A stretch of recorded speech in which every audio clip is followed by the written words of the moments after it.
It is 2:17 in the morning on a Tuesday in November of 2011. Inside a roadside diner in eastern Ohio, a man in his early 40s sits alone at booth number 3.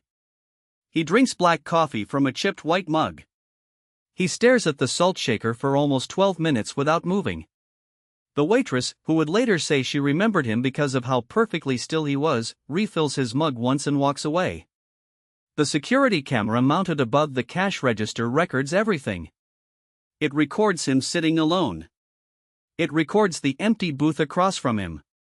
And it records what would become one of the most disturbing pieces of evidence ever submitted in an unsolved Ohio case file. His name is Henry Walsh. According to the case file, he had been driving for 9 hours straight from Pennsylvania toward a destination he never disclosed to his family. He paid his bill at 3:02 in the morning in cash. $18.40 for 2 cups of coffee. He left a $6 tip. He walked out of the diner. And approximately 4 hours and 20 minutes later his car was found abandoned on a quiet county road exactly 14 miles east of that diner, engine still running, headlights still on, driver door open, and Henry Walsh nowhere to be seen. He has not been seen alive or dead since that morning in November of 2011. 6 weeks into the investigation, a woman named Carol Ann Mercer walked into the local sheriff department.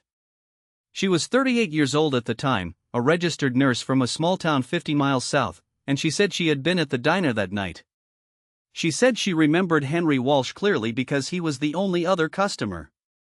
She said she had been sitting across from him at booth number 3 for nearly an hour and a half.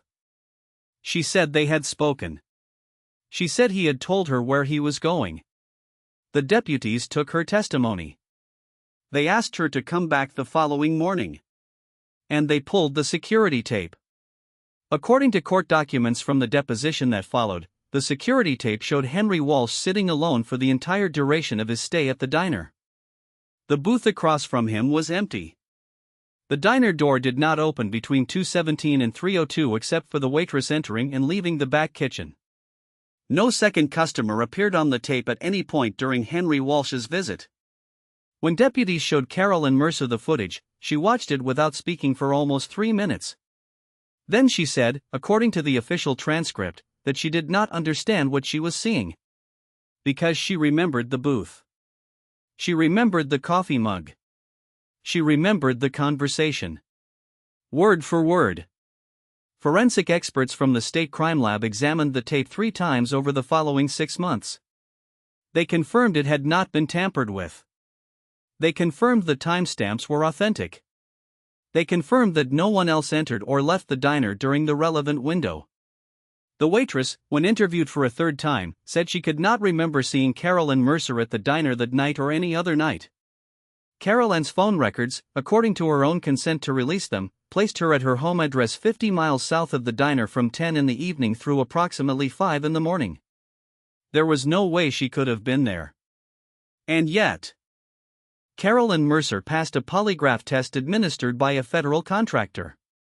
She submitted to 2 separate hypnosis sessions which produced identical accounts of the night, including specific details about Henry Walsh's clothing, his accent, and a story he had supposedly told her about his daughter. When investigators later contacted Henry Walsh's actual family, they confirmed that some of those details, including the daughter's name and a specific phrase he often used about her, were accurate. Carol Ann Mercer had no way of knowing those things. She had never met Henry Walsh. According to investigators, she had no connection of any kind to him or his family. And the tape was clear. She had not been there. The case was officially classified as inactive in 2017. Henry Walsh remains missing. His car was sold at police auction in 2015. The diner closed for unrelated reasons in 2020. The security tape is still preserved in the county evidence locker. Carol Ann Mercer continued working as a nurse until her retirement 2 years ago.